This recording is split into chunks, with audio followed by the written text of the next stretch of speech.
looking for the second spot across the line. Larson doesn't have it quite yet. Darren Pittman still side by side. Pittman, oh, yellow. We got one into the wall in turn 3. Ty Gibbs, and he munched that thing down there. That car is in a heap in turn number 3. Oh, man. Good to see he's climbing out of that car already, Kyle. Yeah, tough break for Ty there. I mean, just off the start of the feature here, I wonder if he kind of got crossed up getting into 3 with some of the new track work that was done there. He hasn't been out on the racetrack in a little while, didn't get to run the B mains. I always look at the B mains as a little bit extra track time, a little extra practice, but he made it through in his heat race, and so bummer, short night for him. Yeah, good to see him get out of that car. I mean, that thing is, just look at the wing where it's positioned at on the car. It looks like it's almost tweaked over. I mean, the car just looks mangled down there, especially the front end. We'll see. We got a replay here on FloRacing. Ty Gibbs started back in around the 18th position. You see him right there. Oh my, that was big. Yeah, that was.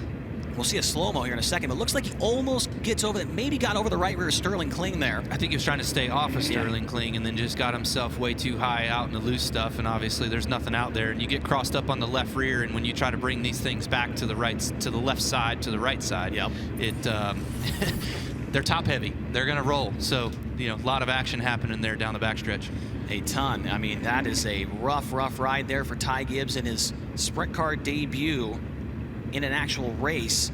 Did a phenomenal job in the heat race earlier on. Transfer, finished 5th in that, qualified well, and was definitely outperforming the expectations that were probably put upon him by race fans and drivers alike. And unfortunately, that car is gonna need a lot of TLC to get him back out there if he wants to come back in a... I've heard he could be racing here very soon again with Highlander Racing, but after this, we'll have to wait and see if that's still the case. Well, give him props for getting out there. Oh, absolutely. I will do that. I've been asked, they're like, when are you going to make your sprint car debut? And I'm like, I don't know. That right there might postpone it a little bit. Yeah. That tells me, let's give it a little while longer. Yeah.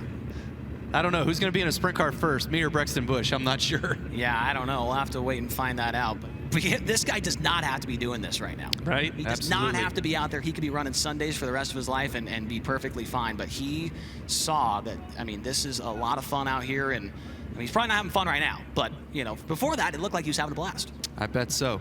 Yeah. One thing we'll see a replay here. I'll ask you this question here, Kyle. We'll see one more replay as to what transpired from the infield here. This just shows you how fast these guys are going down the back straightaway into turn 3, carrying much of that speed and that momentum. And